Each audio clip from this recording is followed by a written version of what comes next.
parle. Chaque jour, Charles et Carole vous présentent la leçon de l'école du sabbat.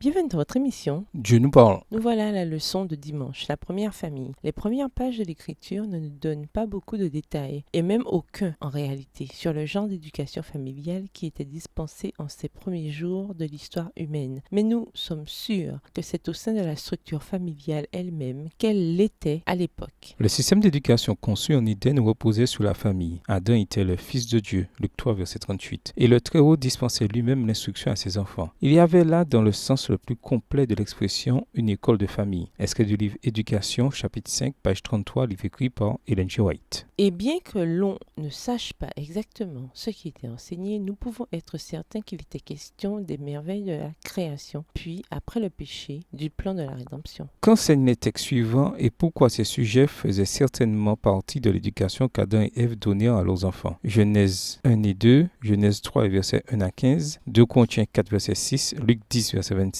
Galates 3, verset 11, Apocalypse 22, verset 12. Genèse 1 et 2. Au commencement, Dieu créa les cieux et la terre. La terre était informe et vide. Il y avait des ténèbres à la surface de l'abîme et l'Esprit de Dieu se mouvait au-dessus des eaux. Dieu dit que la lumière soit et la lumière fut. Dieu vit que la lumière était bonne et Dieu sépara la lumière d'avec les ténèbres. Dieu appela la lumière jour et il appela les ténèbres nuit. Ainsi il y eut un soir et il y eut un matin. Ce fut le premier jour. Verset 6. Dieu dit qu'il y ait une étendue entre les eaux et qu'elle sépare les eaux d'avec les eaux. Et Dieu fit l'étendue et il sépara les eaux qui sont au-dessous de l'étendue d'avec les eaux qui sont au-dessus de l'étendue. Et cela fut ainsi. Dieu appela l'étendue ciel. Ainsi il y eut un soir et il y eut un matin. Ce fut le second jour. Dieu dit que les eaux qui sont au-dessous du ciel se rassemblent en un seul lieu et que le sec paraisse. Et cela fut ainsi. Dieu appela le sec terre et il appela l'amas des eaux mer. Dieu vit que cela était bon. Verset 11. Puis Dieu dit que la terre produise de la verdure, de l'herbe portant de la semence, des arbres fruitiers donnant du fruit selon leur espèce, et ayant en eux leur espèce sur la terre, et ayant en eux leur semence sur la terre. Et cela fut ainsi. La terre produisit de la verdure, de l'herbe portant de la semence selon son espèce, et des arbres donnant du fruit, et ayant en eux leur semence selon leur espèce. Dieu vit que cela était bon. Ainsi il y eut un soir et il y eut un matin, ce fut le troisième jour. Dieu dit qu'il y ait des luminaires dans l'étendue du ciel pour séparer le jour d'avec la nuit, que ce soit des signes pour marquer les époques, les jours et les années, et qu'ils servent de luminaires dans l'étendue du ciel pour éclairer la terre. Et cela fut ainsi. Verset 16. Dieu fit les deux grands luminaires, le plus grand luminaire pour présider au jour et le plus petit luminaire pour présider à la nuit. Il fit aussi les étoiles. Dieu les plaça dans l'étendue du ciel pour éclairer la terre, pour présider au jour et à la nuit, et pour séparer la lumière d'avec les ténèbres. Dieu vit que cela était bon. Ainsi il y eut un soir et il y eut un matin, ce fut le quatrième jour. Dieu dit que les eaux produisent en abondance des animaux vivants et que des oiseaux volent sur la terre vers l'étendue du ciel. Verset 21. Dieu créa les grands poissons et tous les animaux vivants qui se meuvent, et que les eaux produisirent en abondance selon leur espèce. Il créa aussi tout oiseau ailé selon son espèce. Dieu vit que cela était bon. Dieu les bénit en disant: soyez féconds, multipliez et remplissez les eaux des mers, et que les oiseaux multiplient sur la terre. Ainsi il y eut un soir et il y eut un matin, ce fut le cinquième jour. Dieu dit que la terre produise des animaux vivants selon leur espèce, du bétail, des reptiles et des animaux terrestres selon leur espèce, et cela fut ainsi. Dieu fit les animaux de la terre selon leur espèce, le bétail selon son espèce, et tous les reptiles de la terre selon leur espèce. Dieu vit que cela était bon. Verset 26. Puis Dieu dit: faisons l'homme à notre image selon notre ressemblance, et qu'il domine sur les poissons de la mer, sur les oiseaux du ciel, sur le bétail, sur toute la terre et sur tous les reptiles qui rampent sur la terre. Dieu créa l'homme à son image et le créa à l'image de Dieu. Il créa l'homme et la femme. Dieu les bénit et Dieu leur dit: soyez féconds, multipliez, remplissez la terre et la sujétissez et dominez sur les poissons de la mer, sur les oiseaux du ciel et sur tout animal qui se meut sur la terre. Et Dieu dit: voici, je vous donne toute herbe portant de la semence et qui est et à la surface de toute la terre, et tout arbre ayant en lui du fruit d'arbre et portant de la semence, ce sera votre nourriture. Et à tout animal de la terre, tout oiseau du ciel, et à tout ce qui se meut sur la terre, ayant en soi un souffle de vie, je donne toute herbe verte pour nourriture. Et cela fut ainsi. Dieu vit tout ce qu'il avait fait, et voici, cela était très bon. Ainsi il y eut un soir, et il y eut un matin, ce fut le 6e jour. Chapitre 2. Ainsi furent achevés les cieux et la terre et toute leur armée. Dieu acheva au 7e jour son œuvre qu'il avait faite, et il se reposa au 7e jour de toute son œuvre qu'il avait faite. Dieu bénit le 7e jour, et il le sanctifia, parce qu'en ce jour il se reposa de toute son œuvre qu'il avait créée en la faisant. Voici les origines des cieux et de la terre quand ils furent créés. Lorsque l'Éternel Dieu fit une terre et des cieux, aucun arbuste des champs n'était encore sur la terre, et aucune herbe des champs ne germait encore, car l'Éternel Dieu n'avait pas fait pleuvoir sur la terre, et il n'y avait point d'homme pour cultiver le sol. Verset 6. Mais une vapeur s'éleva de la terre et arrosa toute la surface du sol.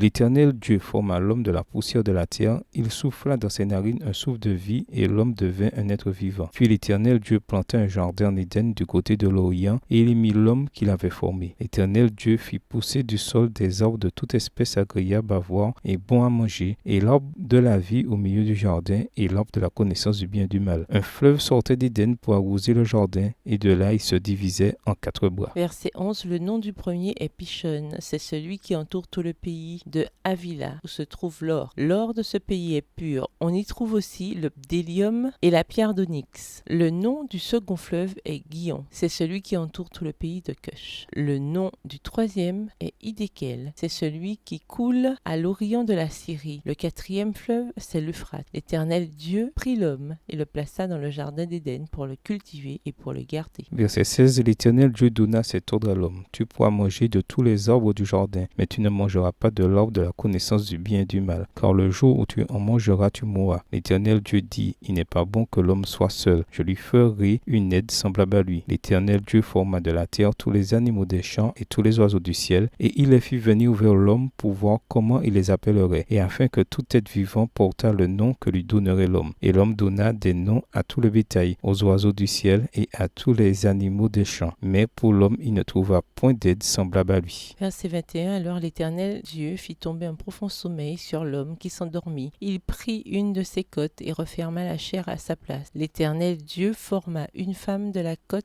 qu'il avait prise de l'homme, et il l'amena vers l'homme. Et l'homme dit, voici cette fois celle qui est os de mes os et chair de ma chair. On l'appellera femme parce qu'elle a été prise de l'homme. C'est pourquoi l'homme quittera son père et sa mère et s'attachera à sa femme, et ils deviendront une seule chair. L'homme et sa femme étaient tous deux nus et n'en avaient point honte. Genèse 3, les versets 1 à 15. Le serpent était le plus rusé de tous les animaux des champs que l'Éternel Dieu avait fait. Il dit à la femme, Dieu a-t-il réellement dit, vous ne mangerez pas de tous les arbres du jardin? La femme répondit au serpent, nous mangeons du fruit des arbres du jardin. Mais quant au fruit de l'arbre qui est au milieu du jardin, Dieu a dit, vous n'en mangerez point et vous n'y toucherez point, de peur que vous ne mouriez. Alors le serpent dit à la femme, vous ne mourrez point, mais Dieu sait que le jour où vous en mangerez, vos yeux s'ouvriront et que vous serez comme des dieux connaissant le bien et le mal. Verset 6. La femme vit que l'arbre était bon à manger et agréable à la vue, et qu'il était précieux pour ouvrir l'intelligence. Elle prit de son fruit et en mangea. Elle en donna aussi à son mari qui était auprès d'elle, et il en mangea. Les yeux de l'un et de l'autre s'ouvrirent. Ils connurent qu'ils étaient nus, et ayant cousu des feuilles de figuier, ils s'en firent des ceintures. Alors ils entendirent la voix de l'Éternel Dieu qui parcourait le jardin vers le soir, et l'homme et sa femme se cachèrent loin de la face de l'Éternel Dieu au milieu des arbres du jardin. Mais l'Éternel Dieu appela l'homme et lui dit, où es-tu? Il répondit, j'ai entendu ta voix dans le jardin, et j'ai eu peur parce que je suis nu, et je me suis caché. Verset 11. Et l'Éternel Dieu dit, qui t'a appris que tu es nu? Est-ce que tu as mangé de l'arbre dont je t'avais défendu de manger? L'homme répondit, la femme que tu as mise auprès de moi m'a donné de l'arbre et j'en ai mangé. Et l'Éternel Dieu dit à la femme, pourquoi as-tu fait cela? La femme répondit, le serpent m'a séduite et j'en ai mangé. L'Éternel Dieu dit au serpent, puisque tu as fait cela, tu seras maudit entre tout le bétail et entre tous les animaux des champs. Tu marcheras sur ton ventre et tu mangeras de la poussière tous les jours de ta vie. Je mettrai inimitié entre toi et la femme, entre ta postérité et sa postérité. Celle-ci t'écrasera la tête et tu lui blesseras le talon. 2 Corinthiens 4, verset 6. Car Dieu qui a dit, la lumière brillera au sein des ténèbres, a fait briller la lumière dans nos cœurs pour faire resplendir la connaissance de la gloire de Dieu sur la face de Christ. Luc 10, verset 27. Il répondit, tu aimeras le Seigneur ton Dieu de tout ton cœur, de toute ton âme, de toute ta force et de toute ta pensée, et ton prochain comme toi-même. Galates 3, le verset 11, et que nul ne soit justifié devant Dieu par la loi, cela est évident, puisqu'il est dit, le juste vivra par la foi. Apocalypse 22, verset 12, voici je viens bientôt et ma rétribution est avec moi pour rendre à chacun selon ce qu'est son œuvre. La méthode d'éducation établie au commencement du monde devait servir de modèle à l'homme à travers la suite des temps. Pour en illustrer les principes, une école pilote fut ouverte en Éden, demeure de nos premiers parents. Texte tiré du livre Éducation, chapitre 2 à la page 19. L'éducation chrétienne est un engagement à éduquer les familles et les membres dans la doctrine, l'adoration, l'instruction, la communion, l'évangélisation et le service. Le foyer est le lieu où l'on apporte son aide aux membres de la famille au sujet de l'amour et des promesses de Dieu. C'est là que l'on présente Jésus aux enfants comme étant leur Seigneur, Sauveur et ami. C'est dans la famille que l'on peut révéler ce qu'est une relation saine avec notre Père Céleste. Dans Genèse 4, versets 1 à 4, nous voyons Caïn et Abel apporter leurs offrandes au Seigneur. Nous pouvons dire, sans nous tromper, que dans leur éducation familiale, ils avaient certainement appris la signification et l'importance des offrandes concernant le plan du salut. Mais bien entendu, comme le montre le récit, une bonne éducation ne donne pas toujours les résultats escomptés. Quelle que soit votre situation, quel choix pouvez-vous faire afin que votre foyer soit un environnement où la vérité est enseignée et vécue? Au revoir. Et à demain si Dieu veut.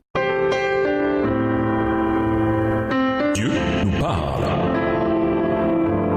Chaque jour, Charles et Carole vous présentent la leçon de l'école du sabbat.